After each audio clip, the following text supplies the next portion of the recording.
They told me I wasn't welcome at their Thanksgiving table, not until I apologized for something I didn't even do.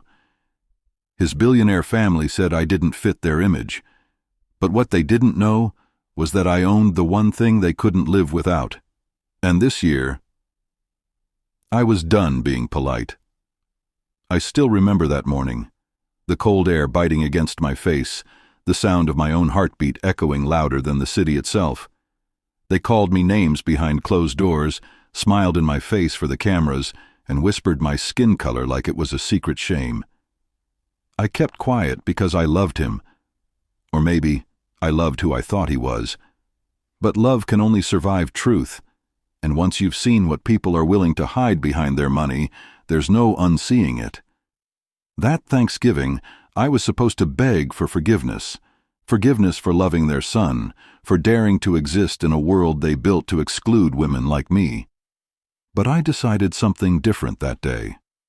I decided to take back everything they thought they owned, the peace they shattered, the pride they mocked, and the dignity they tried to erase. They thought I'd come crawling back, tearful, desperate to belong. But they forgot one thing. I was raised to survive storms, not seek shelter in them. Before we dive deeper, let us know in the comments where you're watching from. We'd love to hear from you.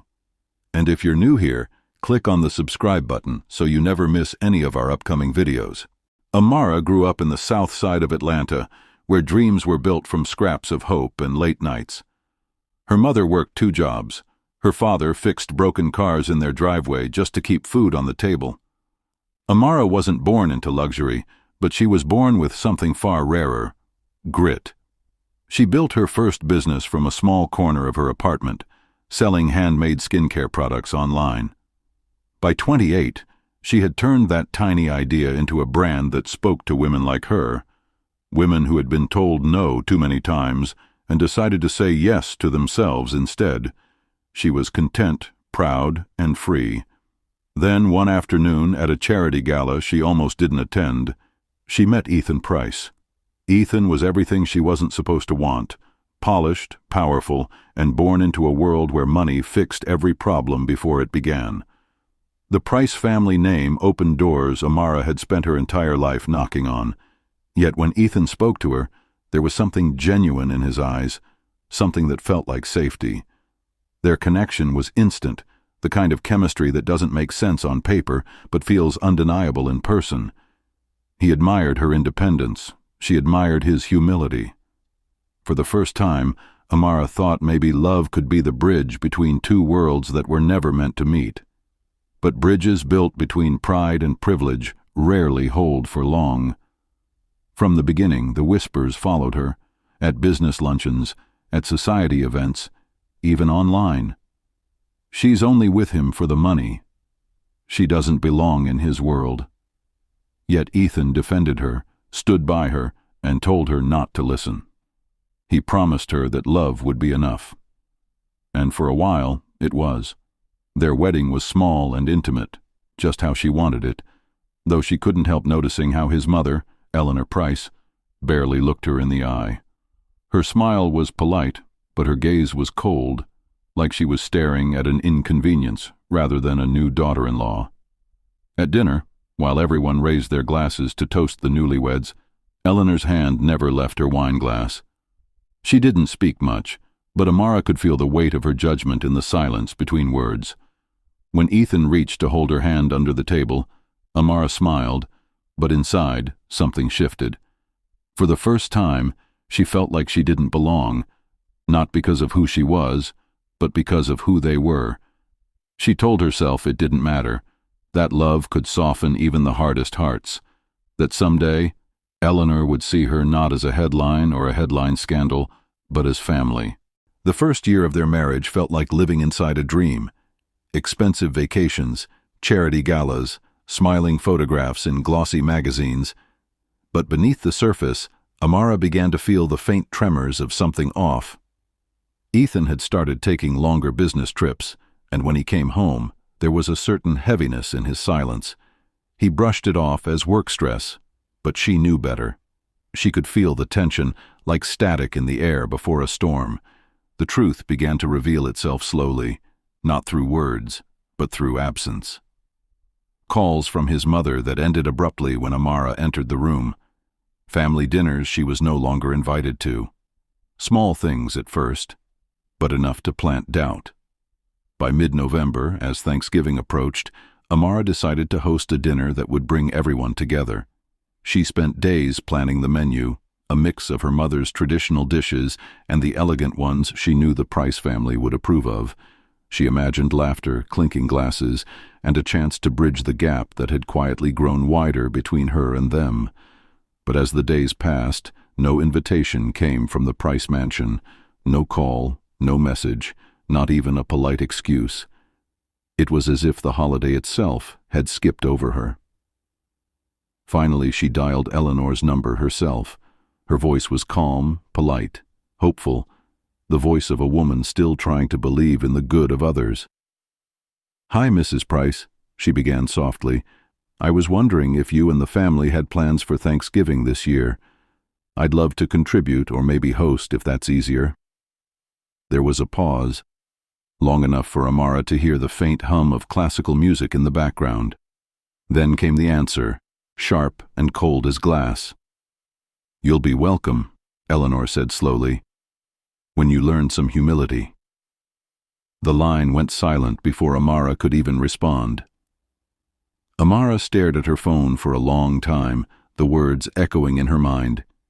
Humility. It wasn't humility Eleanor wanted. It was submission.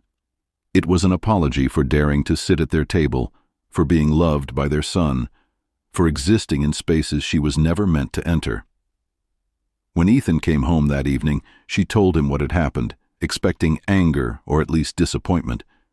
But he just stood there, eyes down, hands in his pockets, and said, "Mom can be difficult sometimes. Maybe we just let things cool off."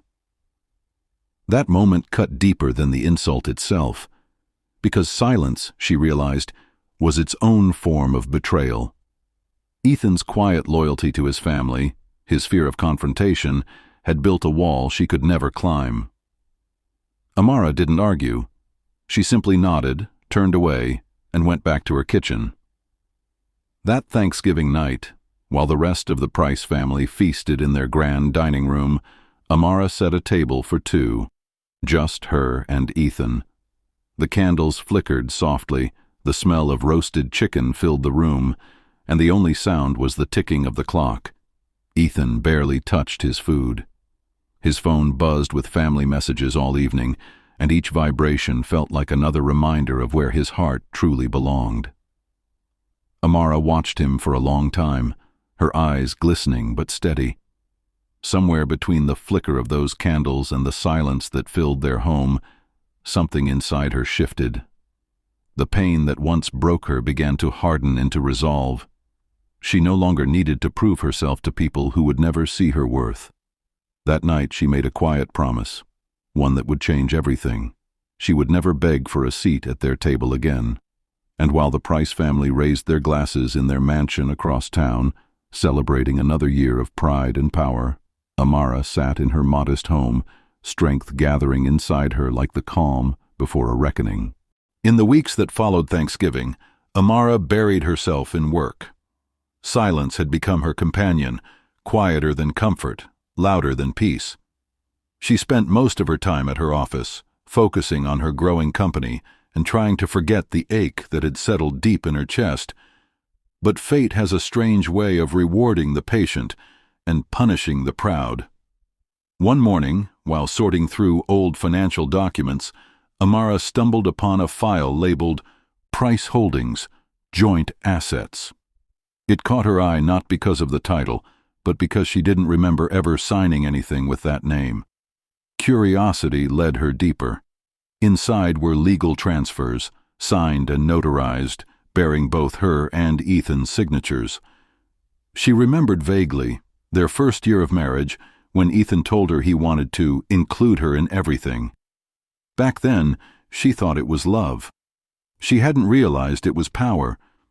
As she flipped through the pages, one document stopped her cold. It outlined ownership of a key patent, the one that powered the Price family's multi-billion-dollar technology division.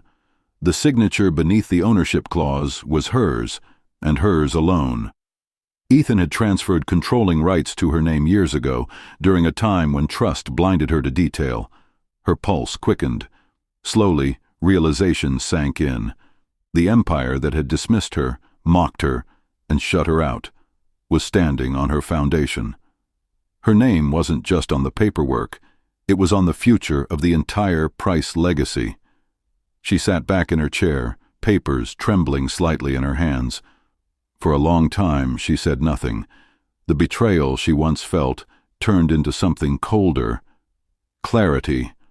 All those times they told her she didn't belong, they had no idea they were speaking to the very person who could end everything they'd built. And now, as December approached, the family was preparing for a major merger worth hundreds of millions. The deal couldn't go through without that patent, without her signature. And that was the one thing they never expected her to have: control. Her phone buzzed later that day, a message from Ethan. "Mom wants to meet. It's important." The irony almost made her laugh. For weeks, Eleanor Price had ignored her existence, and now suddenly she was important. Amara didn't respond immediately. Instead, she read through the contract again, carefully, every line burning deeper into her mind. They thought she'd never notice. They assumed she'd remain the quiet, obedient wife, the one too grateful to ask questions. But Amara had learned that silence doesn't mean weakness. It means strategy. When she finally agreed to meet, Eleanor's tone on the phone was almost sweet, an unfamiliar melody wrapped around decades of entitlement. "I think we should start fresh, dear," she said, as if Thanksgiving hadn't happened. "Family is everything, isn't it?" Amara smiled faintly. "It is," she replied softly, "especially when it's built on the right foundation." That night, as she sat alone in her office, the city lights flickering through the window, she whispered to herself, "They thought they could erase me from their table, but they forgot. I was the table." And for the first time in a long while she wasn't angry. She was calm, because she finally understood she didn't need their acceptance to win. She already held the one thing they couldn't live without. For days, Amara couldn't sleep. Every time she closed her eyes, memories flooded back. Laughter that once felt real, promises that now tasted bitter. She sat at her kitchen table one night, the same one she decorated for that lonely Thanksgiving dinner, surrounded by quiet. The documents lay spread out before her like ghosts of everything she'd believed in. With one signature she could end them, take back every ounce of pain, every insult, every silent humiliation. But another part of her hesitated. What would victory even look like if it made her become like them? Wasn't that the very thing she'd fought against all her life? She reached for a small wooden box tucked away in a drawer, one she hadn't opened since her mother passed. Inside were folded letters, edges yellowed with time. Her mother had written them years ago when Amara first started her business, each one a lifeline for the days when the world seemed too heavy. She unfolded one carefully. The handwriting was neat but firm. "My daughter, never forget, grace isn't weakness. Sometimes silence is power, but other times, power is speaking truth with dignity. Don't let anyone teach you shame for being who you are. You come from strength." The words sank into her heart like warmth after a long winter. Amara read them again and again, until the paper blurred through her tears. She thought about the woman who'd raised her, who'd taught her to hold her head high, even when the world tried to make her bow. Forgiveness didn't always mean silence. Her mother had known that long before Amara did. That night she found herself replaying her wedding day in her mind, the music, the vows, the look in Ethan's eyes when he promised forever. But what stayed with her most wasn't the laughter or the flowers. It was her own voice, trembling yet firm as she said, "I will always choose dignity over approval." She hadn't realized then that those words would one day become her weapon, her armor, her truth. She looked around the room, the life she'd built through sweat and resilience. and asked herself quietly, "What would Mama tell me to do now?" The answer wasn't vengeance. It was strength. To stand tall, not to stoop to their level. To fight, not out of anger, but out of principle. As dawn broke, soft light filled the room. Amara wiped her tears and gathered the letters back into their box. The choice before her wasn't between revenge and peace. It was between fear and self-respect, and she knew which one her mother would have chosen. She took a deep breath, her voice barely a whisper but full of conviction. "They took my kindness for weakness, but they're about to learn grace can be powerful too." And with that, she rose from the table, calm but certain, ready to face the empire that once tried to erase her, this time not as their victim, but as their reckoning. It began with a letter, not handwritten this time, but typed in the cold, impersonal tone of lawyers who believed money could solve anything. "Mrs. Price," it read, "your signature is urgently required to finalize the pending merger. Time is of the essence." The irony wasn't lost on her. For months she'd been invisible. Now, suddenly, she was essential. Amara read the letter twice before setting it down. There was no emotion on her face, only a quiet understanding. The empire that had mocked her was now kneeling, though they didn't know it yet. 2 days later, a message came from Ethan himself. His voice sounded practiced, polite, like a man walking on glass. "Mom wants to invite you to dinner," he said softly. "She wants to talk things through." Amara almost smiled. It was the first time he'd said her name with hesitation, the first time his family had reached out instead of looking down. "Tell her I'll be there," she replied simply. That evening she arrived at the Price mansion in a simple black dress. No jewelry, no entourage, no pretense. The same home that once felt like a fortress now stood before her like a hollow monument.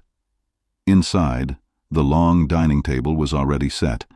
Eleanor Price sat at the head, pearls perfectly arranged, her smile sharp as glass. Ethan sat beside her, looking uneasy, while other family members whispered behind crystal glasses. The performance was perfect, until Amara stepped in.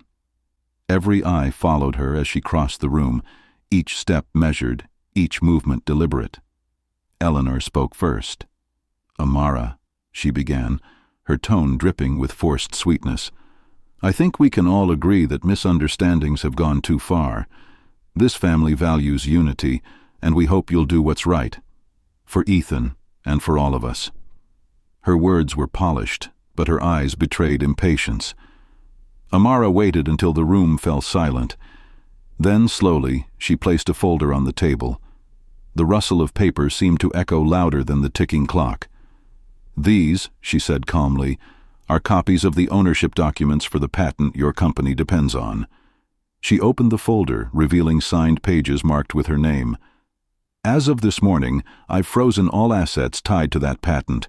No transfers, no sales, no mergers, until further notice."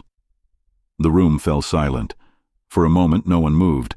Then came the shifting, disbelief, panic, confusion. Ethan looked up, his face pale. "Amara, what are you doing?" he whispered. She met his eyes, steady and unwavering. "What I should have done the moment your family told me I wasn't enough." Eleanor's mask cracked then, her composure faltering. "You can't do this," she hissed quietly.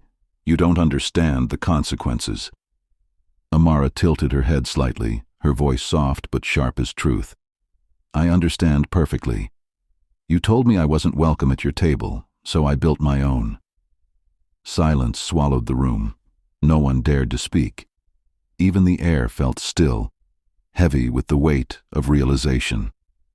Without raising her voice, without anger or triumph, Amara turned, gathered her purse, and walked toward the door. Her heels clicked against the marble floor, each step echoing like a heartbeat fading into history. Behind her the family sat frozen, an empire brought to its knees not by violence, not by revenge, but by the quiet power of a woman they had underestimated. And as she stepped out into the cool night air, she didn't look back.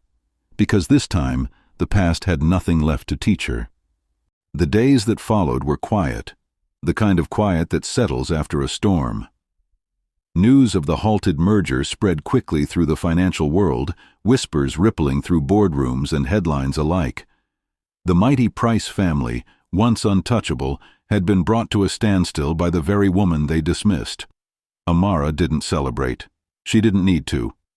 The silence of her victory was louder than any applause, but even in that stillness, a familiar ache lingered, the echo of love that once meant everything to her.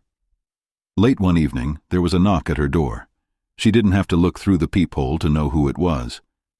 Ethan stood there, disheveled, his eyes red, his confidence gone. He looked like a man who had aged 10 years in a week. For a long moment, neither of them spoke. Finally, she opened the door wider and gestured for him to sit. He hesitated, as though unsure whether he was still allowed to. When he finally spoke, his voice was low, cracked and heavy with regret. "I came to say I'm sorry," he said, "for everything, for what they did, for what I didn't do." Amara's expression didn't change. She sat across from him, calm and composed, the same way she'd been at that dinner table. "You stood by and watched them destroy what we built," she said softly. "You watched me fight for us alone." Ethan's eyes filled with tears. "I know," he whispered. "I was scared. I thought if I defended you, I'd lose them. I told myself it was better to keep the peace, but I lost you instead."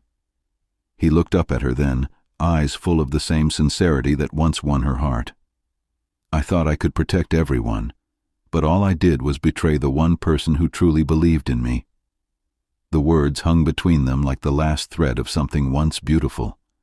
Amara wanted to be angry, but she wasn't. She was past that now. Pain had burned away the illusion of love, leaving behind only truth. She reached for a letter that had been sitting on the table beside her, one of her mother's. She didn't open it, just held it gently as she spoke. "You know," she began quietly, "my mother used to say love is only real when both people are brave enough to fight for it. I fought. You didn't." Ethan lowered his head, tears slipping down his cheeks. "I don't expect you to take me back," he murmured. "I just needed you to know I'm sorry. I'll spend the rest of my life regretting what I did and what I didn't do." Amara studied him for a long moment. "The way you look."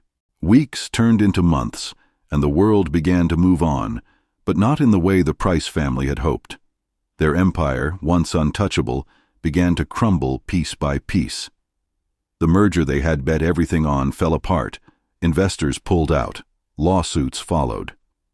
For the first time in decades, the Price name no longer stood for power. It stood for pride undone. And while their downfall made headlines, Amara's quiet rise told a different story. She never gloated, never sought to humiliate them publicly. Instead, she redirected her energy toward something greater. With the controlling ownership still in her hands, Amara made a bold move. She transferred her profits and shares into a foundation dedicated to helping women of color start and sustain their own businesses. She named it after her mother, the Grace Foundation, the same woman who had once written her letters reminding her that strength could coexist with compassion now lived on through the legacy her daughter was building. Amara's story began to circulate online, not as a tale of scandal, but as one of resilience. She became a quiet symbol of what it means to rise with dignity, to rebuild, not out of vengeance, but out of vision.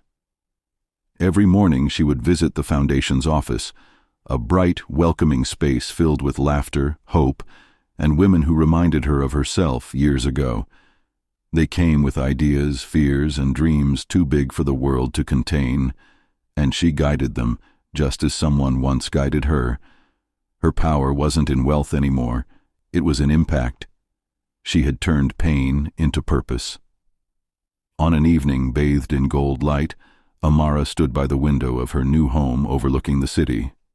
The sun was setting, casting warm colors across the skyline. In the distance, she could hear the faint sound of children's laughter from a nearby park, a sound that made her smile. She closed her eyes, breathed deeply, and whispered softly to herself, "Sometimes the greatest revenge isn't payback, it's peace." And in that moment, peace wasn't just a word, it was a choice, one she made every day, one that gave her more power than any empire ever could. The woman who was once told she didn't belong had built a legacy no one could take away. She didn't need their table anymore. She had built a world of her own, one filled with grace, purpose, and freedom. She didn't need their table. She built her own, and made sure no woman would ever feel unwelcome again. Amara's story wasn't just about revenge, it was about reclaiming power, dignity, and peace. She proved that true strength doesn't come from tearing others down, but from standing tall when the world tries to shrink you. And though the scars of betrayal never fully fade, they can become reminders of how far you've risen above the pain that tried to define you. So ask yourself, what would you have done in her place? Would you have walked away quietly, or stood your ground the way she did? Do you believe she went too far, or not far enough? Tell us in the comments below. Your voice matters. And if her story touched you, please like this video, share it with someone who needs to hear it, and subscribe for more stories of strength, betrayal, and redemption.